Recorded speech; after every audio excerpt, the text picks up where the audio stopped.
What you're about to hear isn't just another reflection on kindness. It is the unraveling of a paradox that Carl Jung, one of the most influential psychologists of the 20th century, observed again and again in his patients. Behind the gentle smiles, the noble self-sacrifice, the endless forgiveness, he noticed something profoundly unsettling. Those who tried hardest to be toward good were often the ones who suffered most. At first glance, it seems absurd. Isn't goodness meant to protect us? Isn't kindness the virtue that makes us loved, admired, and safe in the eyes of others?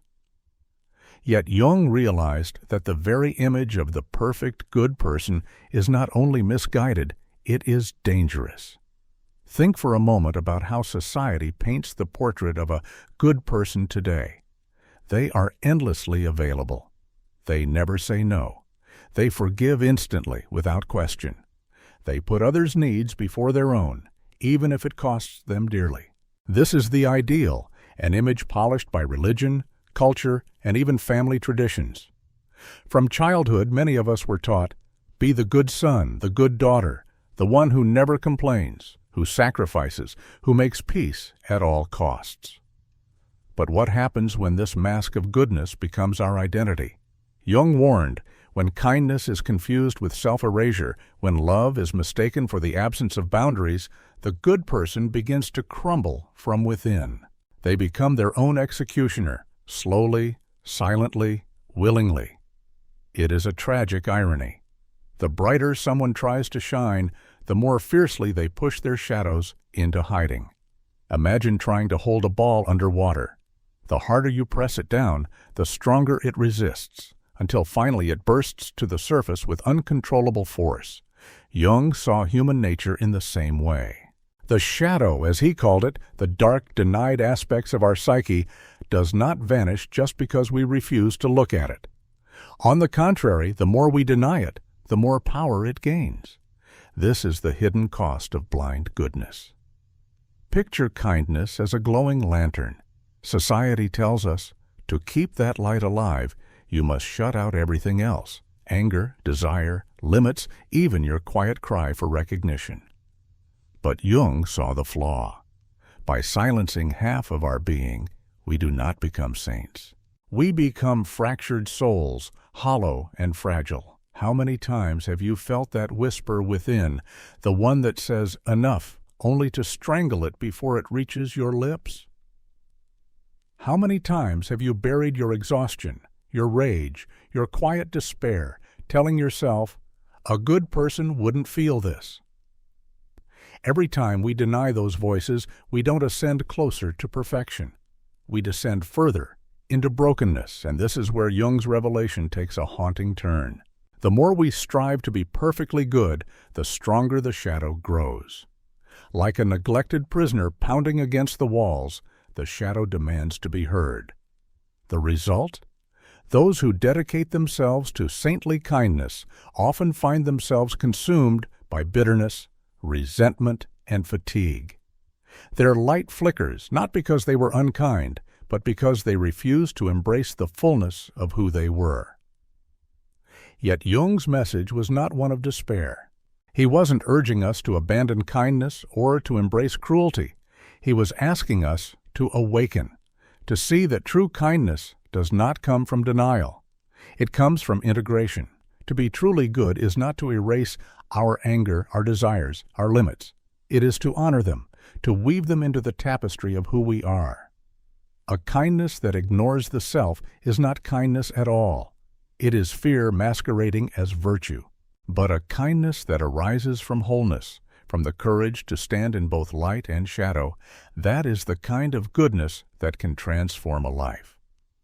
What you're about to discover may shake the foundation of what you've always believed about love, sacrifice, and morality. But if you dare to listen, if you allow your heart to be unsettled, you will see why Jung's insights remain as radical today as they were a century ago. Because the truth is this: kindness does not weaken us, it empowers us. Love does not shrink us, it expands us. And goodness does not demand perfection, it demands wholeness. And that journey toward wholeness begins with the courage to take off the mask.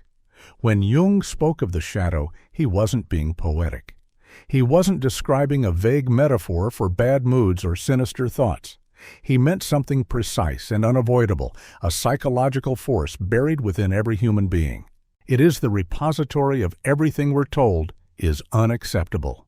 Our anger, our selfish desires, our longing for recognition, our secret fears, and our right to say no. From childhood, we learn to exile these parts of ourselves. A child who screams in frustration is told to be good. A teenager who demands independence is called rebellious.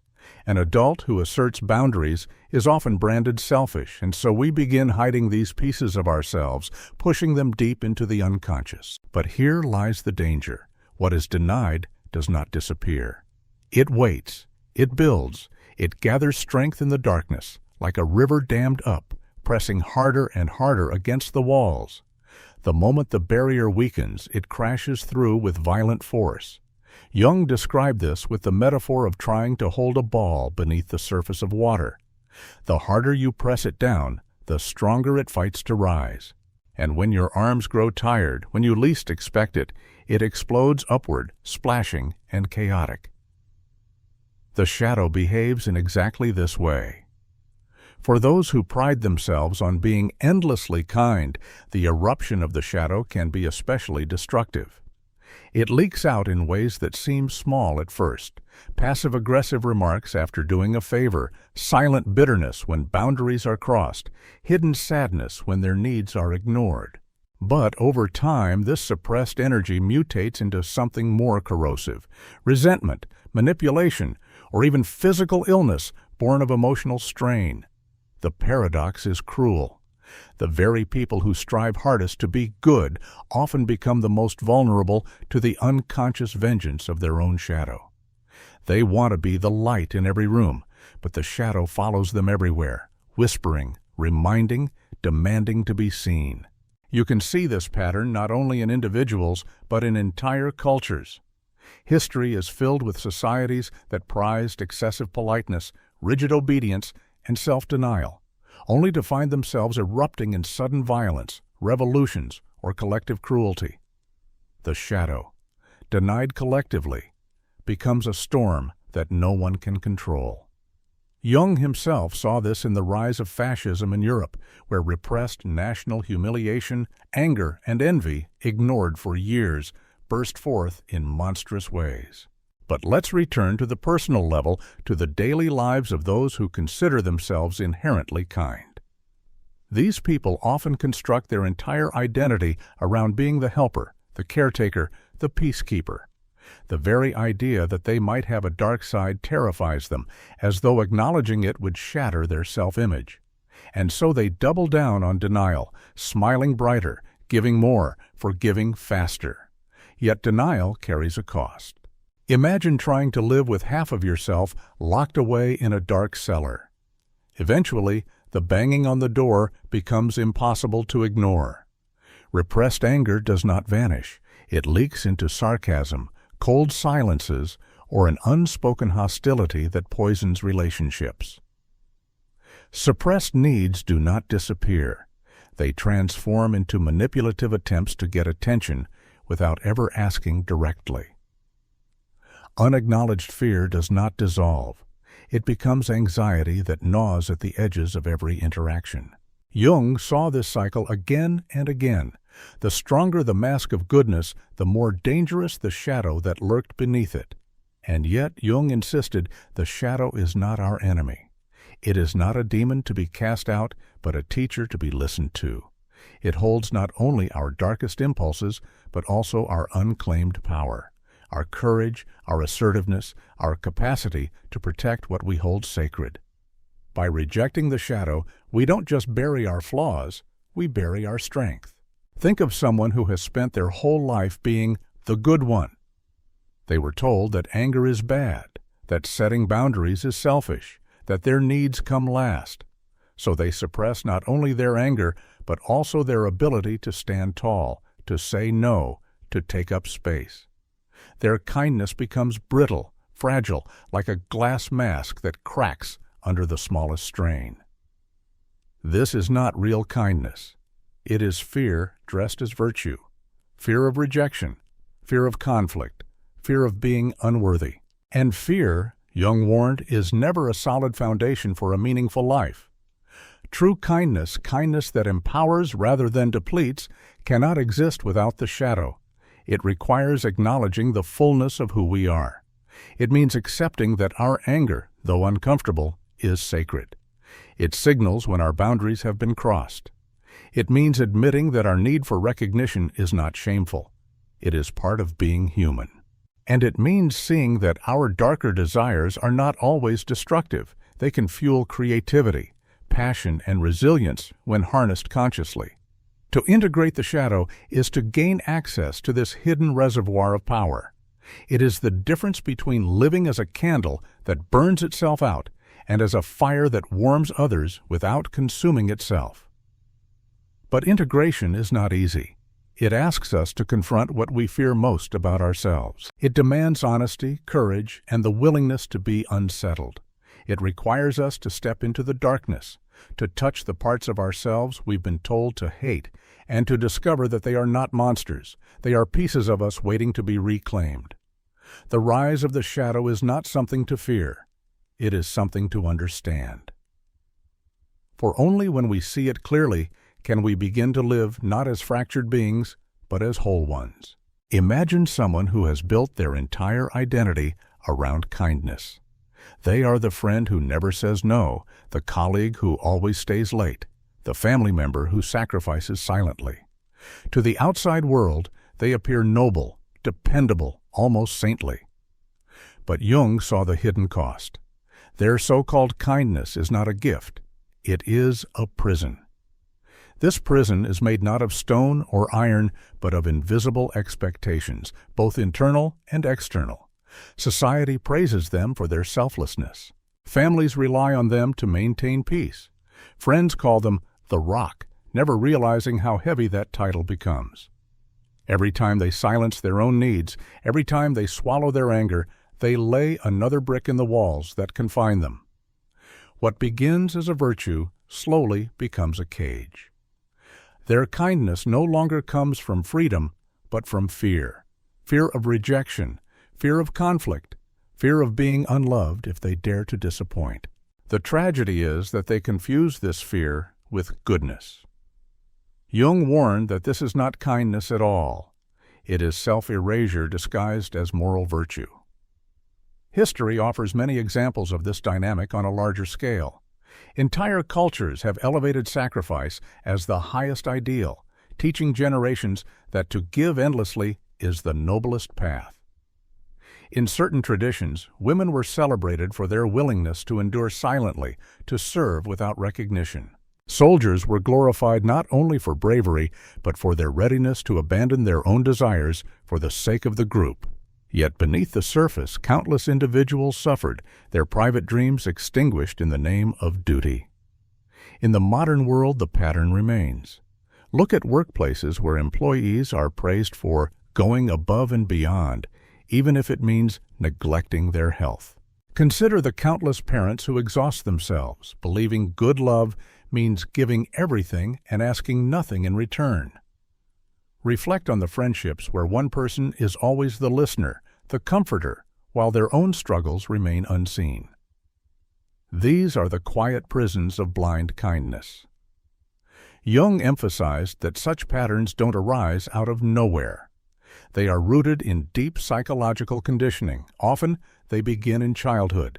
Perhaps you were the child who learned to keep the peace by being obedient, who discovered that love was given more freely when you didn't make demands. Or perhaps you were praised for being mature beyond your years, which really meant you suppressed your needs so others wouldn't be burdened.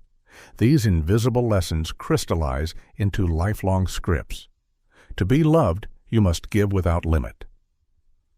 But what happens when a person lives by this script for too long? Slowly, they vanish. Their needs, their dreams, their voice, all dissolve in the flood of their giving.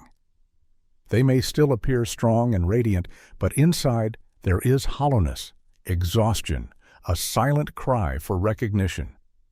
This is the paradox Jung revealed. The more someone tries to embody perfect goodness, the less whole they become. Kindness turns into compulsion, love into obligation. They no longer give from abundance but from depletion. And the world, instead of thanking them, takes advantage of them. In psychological terms, this state is called codependency.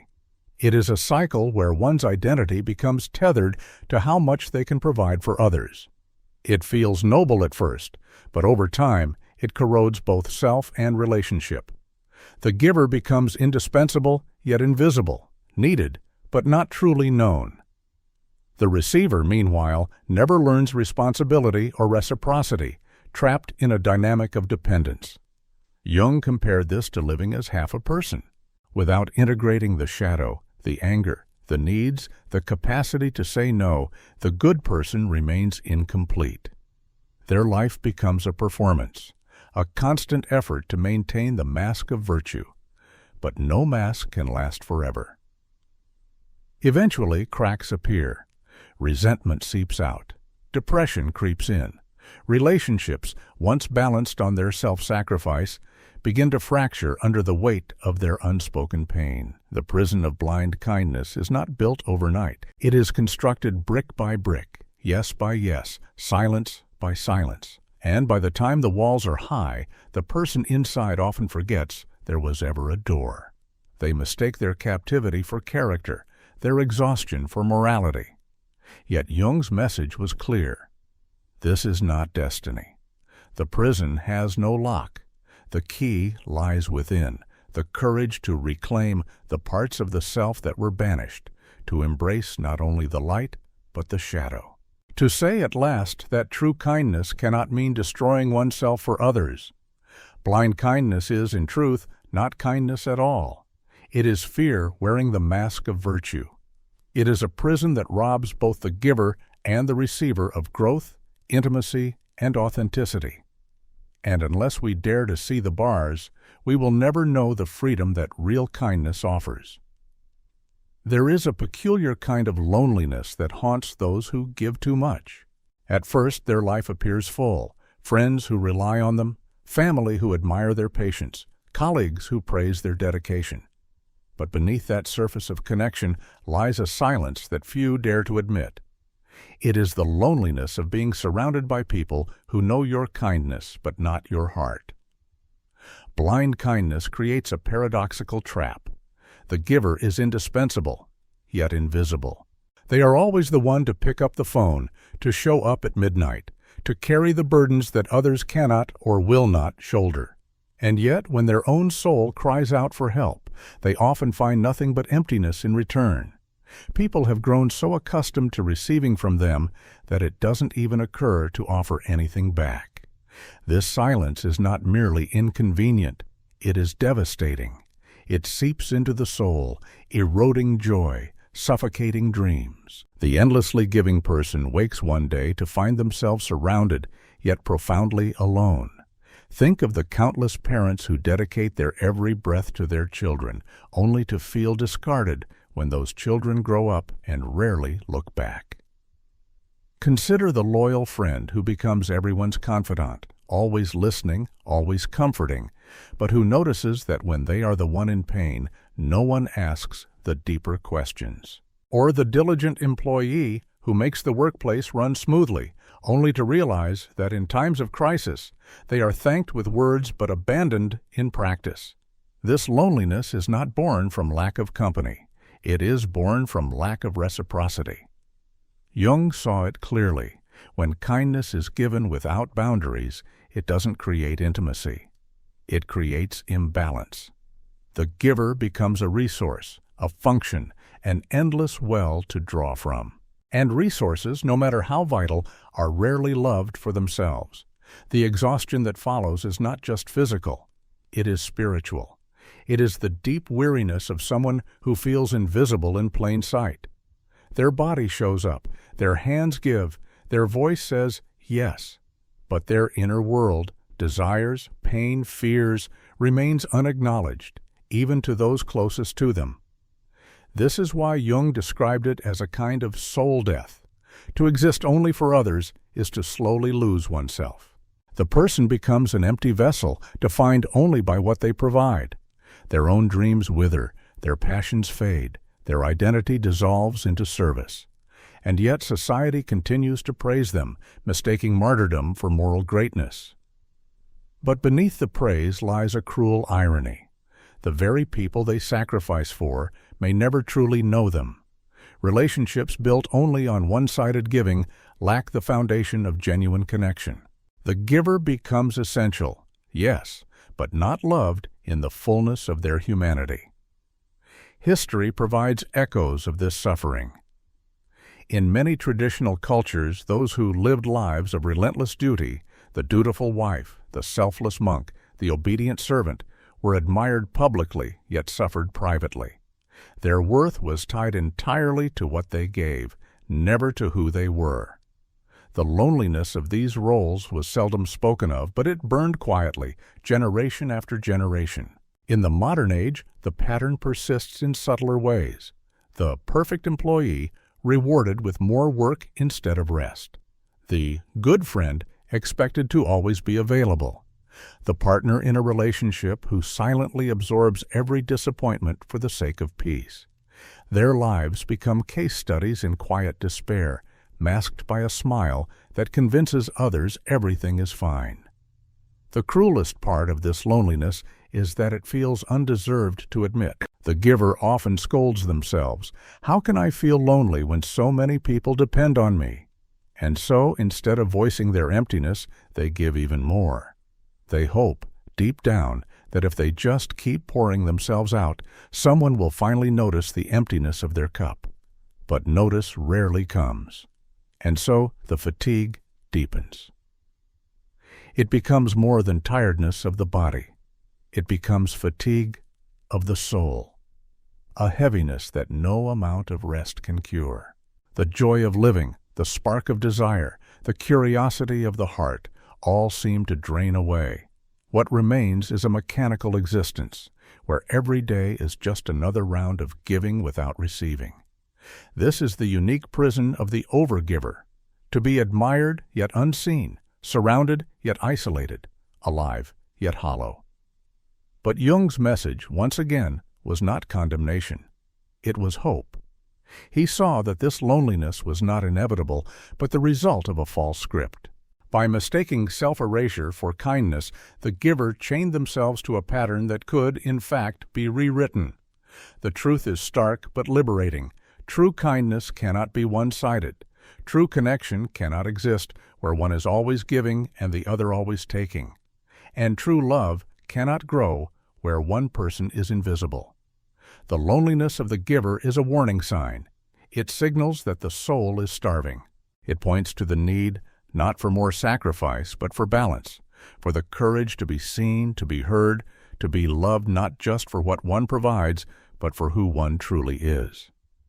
Patterns of blind kindness rarely emerge in adulthood by chance. They are seeded in childhood, watered by family dynamics, and shaped by the subtle, often invisible contracts we make with those around us. Jung believed that many adult struggles trace back to the earliest lessons we learned about love, safety, and worth. And for those who grow into self-sacrificing adults, the roots almost always lie in a childhood where being good was the only way to survive. Picture a child growing up in a turbulent home. Perhaps conflict was frequent, and the only way to keep peace was to be silent, obedient, agreeable. Maybe they learned quickly that expressing anger or need only caused more chaos. So they became the good one, the peacemaker, the helper, the child who never complained. Their reward was fragile stability, fleeting approval, or the absence of punishment. In other cases, the script was written even more deeply. Love itself became conditional. A parent, overwhelmed by their own struggles, praised the child when they were helpful, but withdrew affection when the child showed frustration or demanded attention. Over time, the child learned an unspoken equation. My worth depends on what I give, not on who I am. These early lessons become chains that follow into adulthood. The once peacekeeping child grows into the adult who cannot say no. The helpful child becomes the caregiver who exhausts themselves for others. The obedient child becomes the partner or employee who suppresses their true feelings to maintain harmony. Their entire identity has been built on the belief that love must be earned through self-erasure. Jung called these unconscious scripts complexes. They are not logical decisions we make as adults. They are reflexes, born from years of reinforcement. When someone says, "I just can't help but give," it is often because their inner child still believes their very survival depends on it. To stop giving would feel like betraying the deepest law of their existence. Consider the archetype of the parentified child. This is the boy who comforted his mother through her tears, the girl who became the emotional caretaker for her father, the sibling who raised their younger brothers and sisters while the adults faltered. Society often admires such children for being mature beyond their years, but what looks like maturity is, in truth, sacrifice, an innocence traded for responsibility far too soon. These children grow up skilled in caring for others, but starved of the experience of being cared for themselves. The cost becomes clear in adult relationships. The person raised to give endlessly enters partnerships where they are the constant supporter, often paired with those who take more than they give. They may find themselves drawn, almost magnetically, to people who confirm the childhood script. You are valuable only when you serve me. They may feel uneasy, even guilty, when someone tries to nurture them in return. Receiving feels foreign, uncomfortable, almost wrong. This is why so many people who practice blind kindness end up in cycles of unequal relationships. Their past conditions them not only to accept imbalance, but to expect it. They replay the childhood contract. If I give enough, if I stay quiet enough, if I sacrifice enough, maybe then I will be loved. And yet, no amount of sacrifice can ever fill the void left by conditional love. The more they give, the more invisible they feel. The pattern becomes self-perpetuating. The emptier they feel, the more they give, hoping finally to be noticed. But attention rarely comes. The child inside remains waiting for the love they never truly received. Cultures, too, reinforce these patterns. In many traditions, children are taught obedience and service above all. Good daughters sacrifice their dreams for family duty. Good sons endure silently, carrying burdens without complaint. These ideals are often celebrated as virtues, but beneath them lie countless unspoken wounds. For many, what was praised as nobility was really survival, masking pain to meet expectations. Jung urged us to see how deeply these early wounds shape us. Until we confront them, we remain trapped in cycles not of our choosing. We keep playing the same roles: the caretaker, the peacekeeper, the invisible giver. Our adult relationships become mirrors of our childhood homes, repeating dynamics we swore we'd escape but never truly understood. Yet within this recognition lies hope. For to name the roots of our self-sacrifice is to begin loosening their grip. To say, I learned to survive by being the good one, but I no longer need to live that way. This is the first step toward freedom. Healing begins with honoring that child, not blaming them. That boy or girl did what they had to do to feel safe, to feel loved, to endure. Their strategy was brilliant, even if costly. But what once kept them alive may now be what keeps them from living. The challenge, then, is not to erase the past, but to reparent the self, to offer as adults the unconditional acceptance we once longed for, to tell ourselves, I am worthy, not because of what I give, but because I exist. The chains of childhood conditioning are heavy, but they are not unbreakable. Jung taught that what is unconscious must be made conscious, what is shadowed must be brought into the light. By tracing our self-sacrifice back to its roots, we find not only explanation, but the possibility of transformation. The roots may run deep, but they do not define the tree forever. With awareness, the prison built in childhood can finally be dismantled. And from those broken bricks, something new, a life of wholeness, can be built. There is a truth we seldom admit. Even the kindest hearts can grow bitter. In fact, Jung noticed that those who pride themselves on endless goodness are often the ones most vulnerable to a slow, corrosive poison, resentment. It is rarely shouted, rarely dramatic. It seeps quietly, like a leak beneath the floorboards, until the entire house of kindness begins to rot. Resentment is the shadow's revenge. Each time someone gives without recognition, each time they silence their needs, a small ember of bitterness is lit. At first, it seems harmless. A faint sigh when a favor goes unreturned. A fleeting pang of disappointment when no one notices their effort. But over years, these embers gather into fire.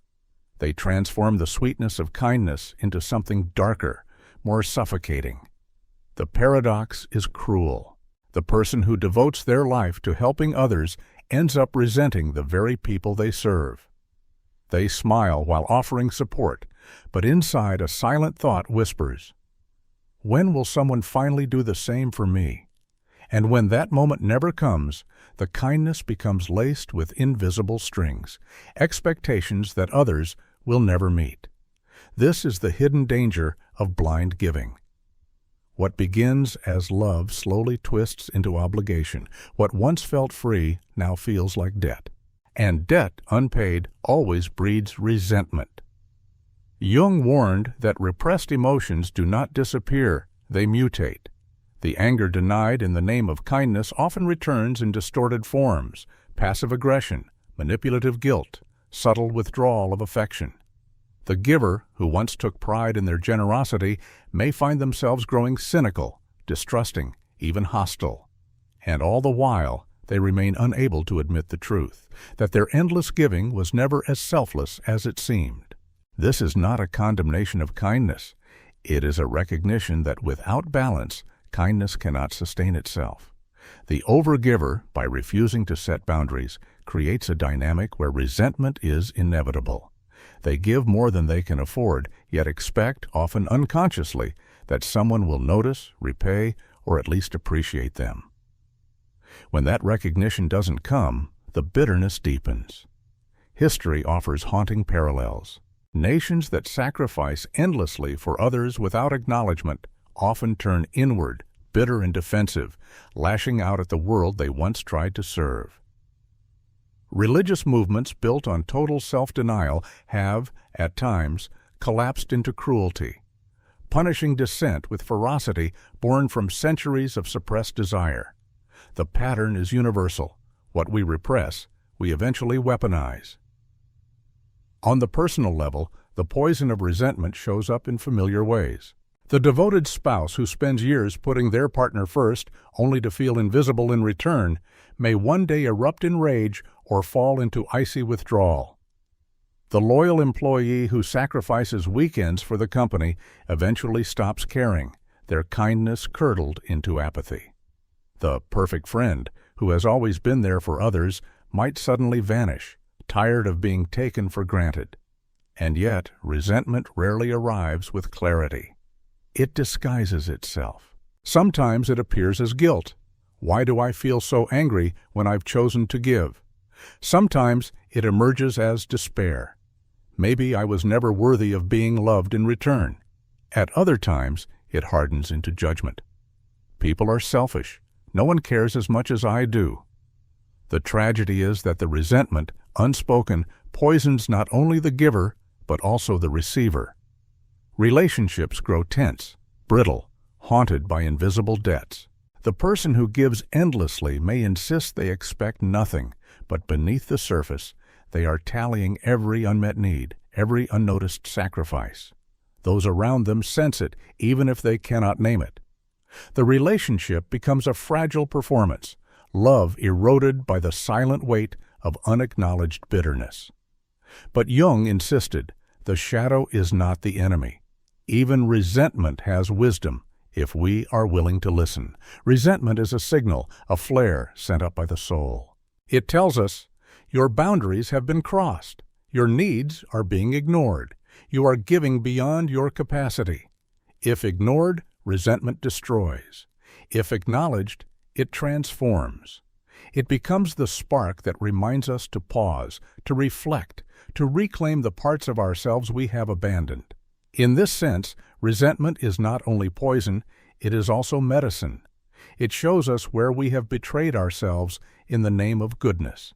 To integrate this shadow, one must first admit the resentment honestly, not to weaponize it against others, but to honor it as truth. To say, yes, I feel unappreciated. Yes, I am tired. Yes, I want to be seen. This admission is not weakness. It is the beginning of wholeness. The world often tells us that pure kindness means never keeping score. But Jung understood the reality. Human beings are not infinite wells. We give, but we also need to receive. We forgive, but we also need acknowledgement. Pretending otherwise is not virtue. It is denial. The resentment that builds in silence is not proof of being unkind. It is proof of being human. To face it is not to abandon kindness, but to protect it, for only when we acknowledge our shadow can our light shine without burning out. Blind kindness, left unchecked, always curdles into resentment. But conscious kindness, kindness that includes boundaries, honesty, and reciprocity, becomes stronger, steadier, capable of lasting a lifetime. Resentment is the soul's reminder that we cannot live forever as givers alone. We must also learn to receive, to be nourished, to be loved. Without that balance, even the purest kindness will eventually turn to ash. At some point, the weight of blind kindness becomes unbearable. The fatigue deepens into despair. The resentment grows too loud to silence. This is the moment many fear, the breaking point where the mask of goodness begins to crack. Yet Jung saw this breaking not as failure, but as the first sign of awakening. To awaken to the shadow is to admit the truth we have long denied, that beneath our smiles lives anger, longing, selfishness, fear, and that these, too, are part of us. It is the recognition that the shadow has never been our enemy, but the silenced companion who has been knocking at the door all along. But this awakening demands courage. It requires a kind of bravery more radical than any act of charity or sacrifice. The bravery to disappoint others, the bravery to say no, the bravery to risk rejection in order to remain true to oneself. For those who have spent a lifetime equating love with compliance, this feels like treason. To speak a boundary feels like betrayal. To assert a need feels like selfishness.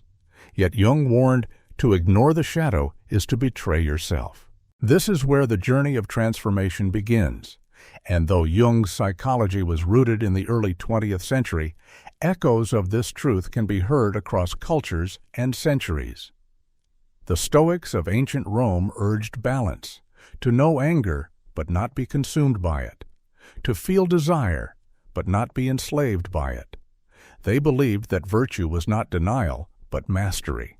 In the East, Taoist sages spoke of the yin and yang, light and dark as complementary forces, each necessary for harmony. Even early Christian mystics, long before morality hardened into rigid dogma, wrote of the dark night of the soul as a passage not toward damnation, but toward spiritual maturity. Across time, the wisdom repeats. The darkness we fear is not an obstacle to goodness, but its foundation. Without shadow, there is no depth to light. Without anger, there is no authentic love. Without boundaries, there is no true giving. For the one awakening, these insights strike like lightning. They realize, sometimes with terror, that the contract they lived by must be rewritten. The old agreement was silent but binding. I will be everything you need, and in return, you will love me. But awakening demands a new contract. I will be authentic, even if it means you will not always approve of me. This shift is seismic. Suddenly, the person who has always said yes experiments with no. The one who has always smiled allows themselves to frown. The one who has always hidden their anger dares to speak it aloud. At first it feels violent, unnatural. Friends, family, colleagues may resist. What happened to you? You used to be so kind. And here lies the true test of awakening, the willingness to endure disappointment in order to step into truth. But slowly, something changes. The no does not destroy relationships. It clarifies them. The anger does not consume. It liberates. The boundaries do not diminish love. They deepen it. The person begins to taste, often for the first time, the power of being whole. This awakening is rarely smooth.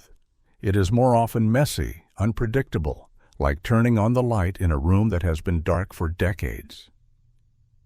At first, the sight is unsettling. Dust, clutter, decay. The impulse is to shut the light off again. But if the person resists that impulse, if they stay long enough to see clearly, then transformation can begin. And in this messy, painful process, the shadow begins to reveal its gifts.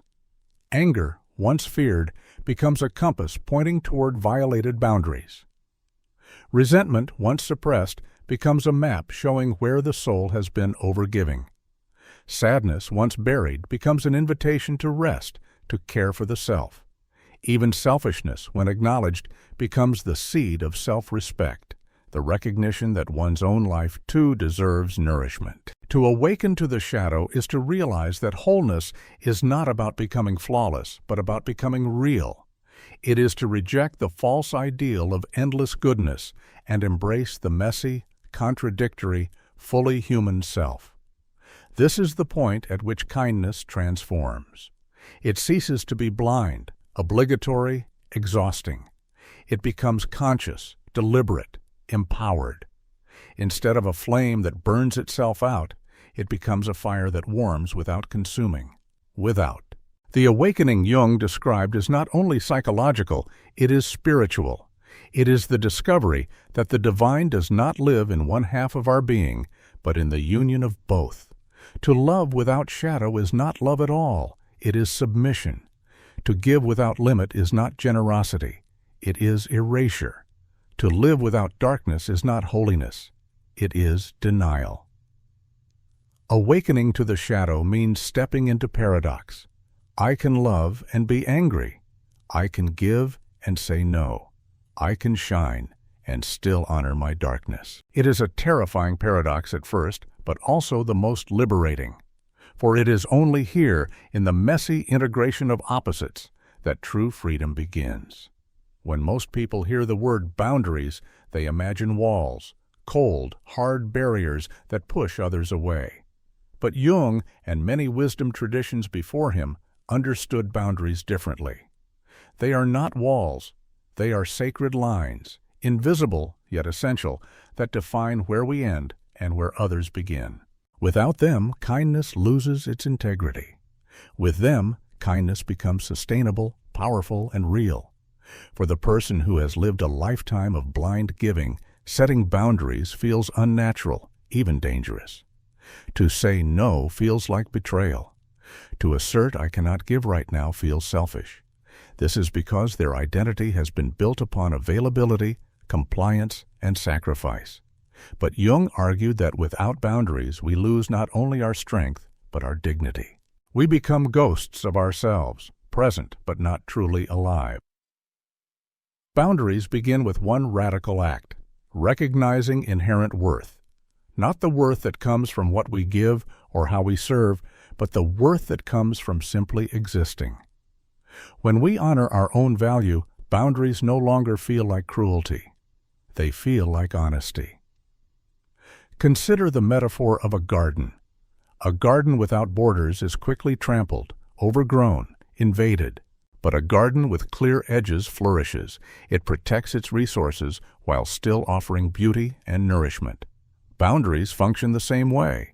They preserve our energy, time, and emotional resources so that when we choose to give, we give from abundance, not depletion.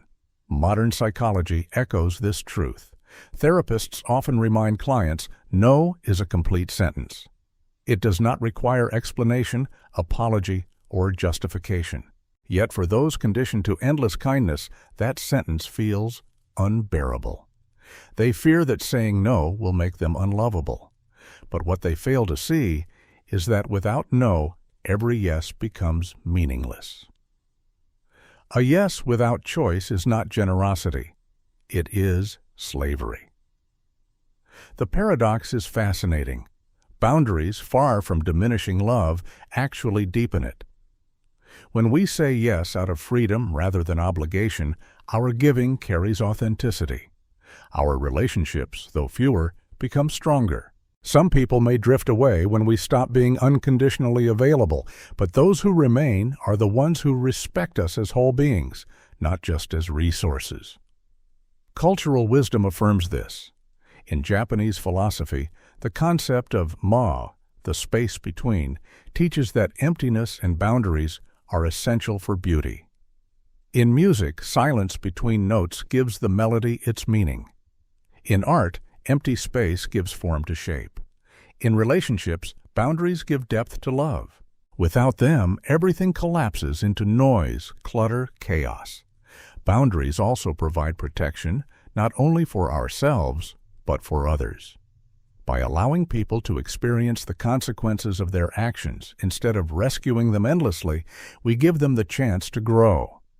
A parent who never sets boundaries for a child does not raise a strong adult. They raise someone dependent, fragile, unable to navigate life. Similarly, the adult who rescues friends from every mistake robs them of the chance to develop responsibility. In this way, boundary-less kindness is not only harmful to the giver, it stunts the receiver as well. But practicing boundaries is not easy. It requires a new emotional vocabulary. Those raised in self-sacrifice often cannot distinguish between genuine guilt and manipulated guilt, between true responsibility and burdens unfairly imposed. They must relearn what is theirs to carry and what belongs to others. This relearning is not selfishness, it is clarity. The most profound transformation happens when we realize that boundaries are not about rejection. They are about respect. Respect for ourselves and respect for the people we love. When I say, I cannot give this right now, I am honoring both my limits and your dignity. I am refusing to give you a hollow yes that breeds resentment. Instead, I offer honesty, the foundation of real intimacy. Imagine a friendship where both people set boundaries freely. Neither gives out of compulsion. Neither says yes while silently screaming no. Each respects the other's limits as sacred. Such a friendship may not always provide instant availability, but it provides something far rarer. Trust. Trust that what is given is real. Trust that what is withheld is honest. Jung saw boundary setting as a milestone in psychological development, a marker of integration. For those who awaken to their shadow, boundaries become the bridge between inner truth and outer life. They transform kindness from compulsion into conscious choice. And so we must reframe boundaries not as selfish walls, but as sacred lines of wholeness. To say no when necessary, to protect our time and energy, to demand respect, these are not acts of cruelty. They are acts of love. For ourselves, yes, but also for those around us who deserve to know us not as depleted martyrs, but as whole human beings. To Jung, the process of becoming whole was nothing less than alchemy. Not the crude, medieval dream of turning lead into gold, but a more profound transformation, refining the raw, conflicting elements of the human psyche into a unified self. This alchemy begins when we finally stop waging war against our shadow and instead allow light and darkness to merge. Imagine two rivers. One flows bright and clear, the other dark and murky. Alone, each is incomplete. But when they meet, they form something richer, more powerful, more alive. This is what Jung meant by integration. It is not about erasing anger or silencing sadness. It is about learning what they have to teach us. Anger, for instance, is not only destructive. It is a compass pointing to where our boundaries have been crossed. Resentment, rather than proof of failure, is a map revealing where we've overgiven and underreceived. Sadness, far from weakness, is an invitation to rest, to slow down, to honor the tender parts of our humanity. Even fear, often despised, has its place. It sharpens awareness, warns of danger, and reminds us to tread carefully. In the alchemical fire of awareness, these emotions are transformed. They stop being enemies to fight and become guides to follow. What once seemed like shadows pulling us down reveal themselves as sources of strength, clarity, and wisdom. History and myth are filled with echoes of this process. The phoenix that rises from its own ashes. The blackened crucible where base metals are purified into something radiant. In Taoist philosophy, the balance of yin and yang teaches that darkness and light are not opposites, but complements. Even in Christian mysticism, the dark night of the soul is not punishment, but preparation, a purging that leads to union with the divine. All of these images point to the same truth Jung uncovered. Only by embracing the shadow do we uncover our true gold. And those who achieve this integration develop a presence unlike any other. They no longer need to prove their goodness through endless sacrifice. They no longer need to dominate others to feel powerful. They simply are. Their authenticity becomes their shield, their truth, their sword. They carry themselves with quiet strength, the kind that does not shout but cannot be ignored. Jung often described such individuals as radiating a kind of numinous energy, a spiritual aura that inspires without effort. They are like a steady flame, capable of warming, capable of illuminating, but no longer at risk of burning themselves out for the sake of others. Their kindness is no longer a compulsion born of fear, it is a conscious choice rooted in abundance. This does not mean life becomes easy. Integration is not a destination, but a daily practice. Every day brings new tests, new temptations to slip back into old scripts of self-erasure or denial. But the integrated person approaches these moments differently. Instead of reacting blindly, they pause. They listen. They ask, "What is my anger telling me? What truth is this resentment pointing to? What boundary is being revealed?" This is the alchemy of wholeness, turning raw emotion into refined power, shadow into strength. It is a paradoxical kind of power, not the brute force of aggression, nor the brittle pride of false virtue, but something subtler and more enduring. A power that does not need to dominate, but simply stands firm. A power that says, "I am whole, and in my wholeness I choose how to give, how to love, how to live." The alchemy also changes relationships. Those who integrate their shadow no longer give endlessly to be loved. They give because they want to. They no longer tolerate exploitation because they see their worth as non-negotiable. They no longer fear disappointing others because they understand that authenticity is the foundation of real intimacy. Relationships may become fewer, but they become deeper, more mutual, more alive. In a way, this transformation makes a person like a lighthouse. A candle exhausts itself to give light, but a lighthouse, firmly grounded, radiates its light steadily, guiding others without depletion. The difference is integration. The candle fights against darkness. The lighthouse coexists with it. This is the great paradox Jung revealed. The more we accept our darkness, the more genuinely kind we become. The more we embrace our anger, our needs, our limits, the freer we are to love without resentment. True generosity flows not from emptiness, but from fullness, not from fear, but from truth. And so the alchemy continues, day by day. Each time we choose authenticity over people-pleasing, boundaries over self-betrayal, wholeness over perfection, we refine ourselves a little more. Like gold purified in fire, we emerge stronger, steadier, more luminous. The journey we have followed, from blind sacrifice to shadow integration, leads us to a startling realization. Kindness, when stripped of fear, becomes one of the most powerful forces a human being can wield.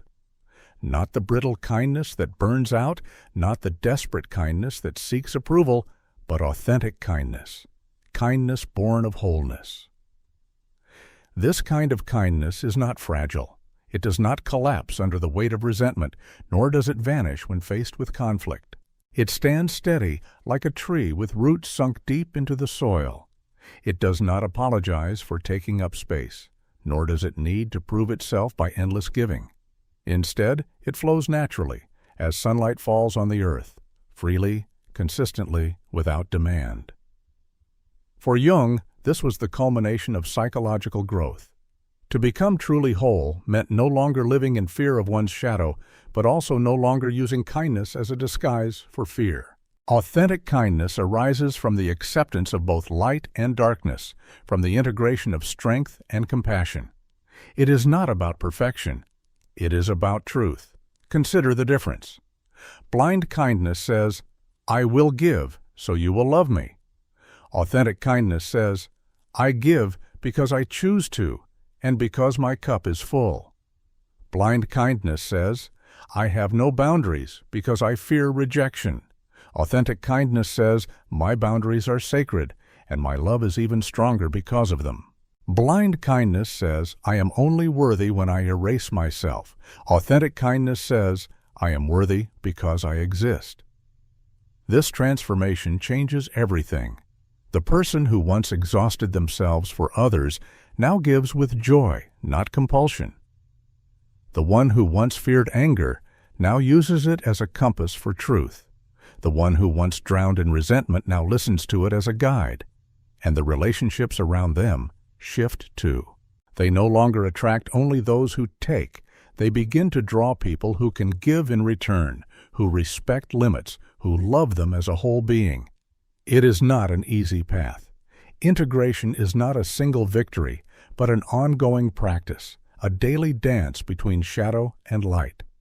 Every day presents choices: to betray oneself for approval, or to remain authentic even at the cost of conflict, to give out of fear or to give out of freedom, to hide behind masks or to live in truth. But with each choice, the new self grows stronger. And something remarkable happens when people live this way. They create a ripple effect. By embodying authentic kindness, they give silent permission for others to do the same. A parent who sets healthy boundaries teaches their children that love and self-respect can coexist. A friend who dares to say no shows others that honesty deepens trust. A leader who balances compassion with firmness models a new kind of authority, one that empowers rather than exploits. The world, Jung insisted, does not need more perfect martyrs. It needs whole human beings, men and women who embody both strength and compassion, who can give without erasing themselves, who can stand firm without cruelty. It needs people who understand that kindness without discernment is as dangerous as power without compassion. To live this way is to embrace a paradox. We are not here to be perfect. We are here to be whole. Our worth does not lie in endless sacrifice, nor in dominance, but in integration. When we embrace this, we stop asking the wrong questions. We stop asking, "Am I good enough?" and begin asking, "Am I willing to be whole?" Because wholeness is where true power lies. Not the power that dominates, but the power that transforms. Not the power that denies shadow, but the power that integrates it. Not the power that fears rejection, but the power that lives authentically, even at the cost of approval. And so the invitation is clear. Look within. Ask yourself, what parts of me have I buried in the name of being good? What boundaries have I ignored out of fear of disappointing others? What power have I denied because I thought it made me unlovable? These questions are not comfortable, but they are liberating. For each honest answer is a step toward integration. Remember this: your kindness does not depend on perfection. Your love is not diminished by your boundaries. Your power does not threaten your humanity. It completes it. The path Jung described is not a straight road, but a lifelong dance between shadow and light, giving and receiving, power and compassion. Each day is another chance to refine, to balance, to embody the alchemy of wholeness. In the end, the world does not need more people who erase themselves for others. It needs people who live fully, fiercely, authentically. People who can say no with love, yes with freedom, and carry both their light and shadow with dignity. Because real kindness is not weakness, it is strength. Real love is not self-erasure, it is wholeness. And real goodness is not the denial of our shadow, but the integration of it. That is the power of authentic kindness, the power not to burn out like a candle, but to stand like a lighthouse, radiating steady light in a world hungry for truth.